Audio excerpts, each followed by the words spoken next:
Pour contribuer à la réussite des transitions écologiques et énergétiques et atteindre les objectifs de la neutralité carbone en 2050, il nous faut pouvoir imaginer les conséquences des dérèglements climatiques sur notre environnement, sur nos activités et sur nos modes de vie. La synthèse des plans climat-air-énergie du département de la Vienne nous permet de connaître le niveau des émissions de gaz à effet de serre et des consommations d'énergie des secteurs du transport, des bâtiments, de l'agriculture et de l'industrie.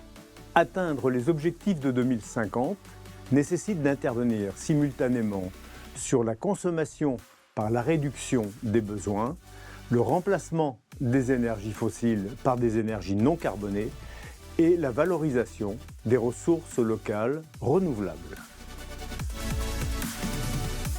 Avec le groupe Sorégie, cela fait plus de 20 ans que nous sommes engagés dans la production d'énergie renouvelable. Nous nous sommes dotés d'un outil public pour valoriser ces ressources au bénéfice des acteurs du territoire, que ce soit l'éolien, le solaire, la méthanisation et même l'hydroélectricité. Nous devons favoriser les circuits courts afin de permettre aux consommateurs de bénéficier d'une énergie produite localement et de limiter l'impact des évolutions du marché sur les prix proposés aux habitants et aux acteurs économiques du territoire. Pour réussir ces évolutions, il est nécessaire d'avoir un réseau de distribution très performant. Et c'est le cas avec SRD, car outre la qualité physique des réseaux, c'est la capacité des postes de transformation qu'il faut renforcer et également intégrer les solutions numériques nécessaires pour adapter les outils de production et les besoins de consommation.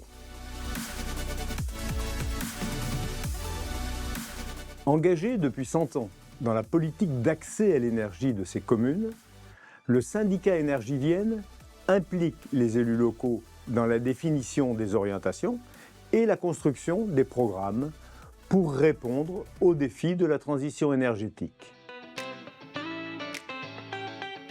3 programmes majeurs ont été retenus. Le premier concerne la rénovation énergétique des bâtiments publics. 200 collectivités pour plus de 1500 bâtiments sont engagées dans la démarche depuis 2020, afin de connaître l'état énergétique de leur patrimoine et d'engager les travaux nécessaires à leur rénovation. Avec les opérations déjà réalisées, nous constatons une baisse des consommations de plus de 50% et une réduction équivalente des dépenses pour les communes. Le deuxième programme consiste à équiper les communes en bornes de recharge pour les préparer aux conséquences des nouveaux modes de mobilité, notamment électriques. La mise en œuvre du premier schéma directeur pour l'implantation de ces bornes permet de doubler le nombre de points de charge à l'horizon 2026 sur le domaine public.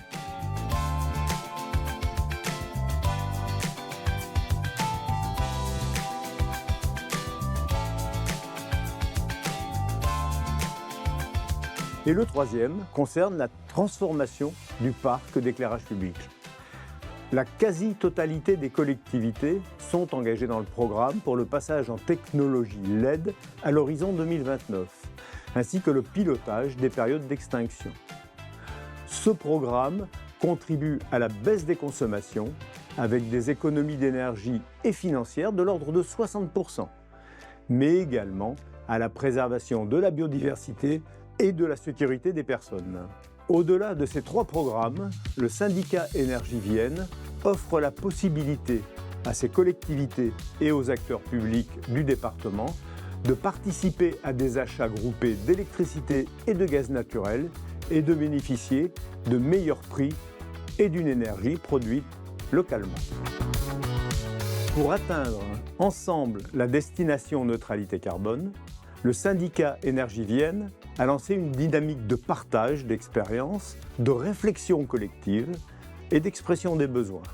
Nous avons notamment identifié une préoccupation nouvelle qui est celle de l'adaptation aux conséquences du changement climatique, avec, par exemple, la nécessité de prévenir les îlots de chaleur dans la cour des écoles. Cette dynamique permet au syndicat de poursuivre ses actions en faveur de la neutralité carbone en développant de nouveaux programmes dont les retombées sociales, environnementale et économique bénéficient au territoire.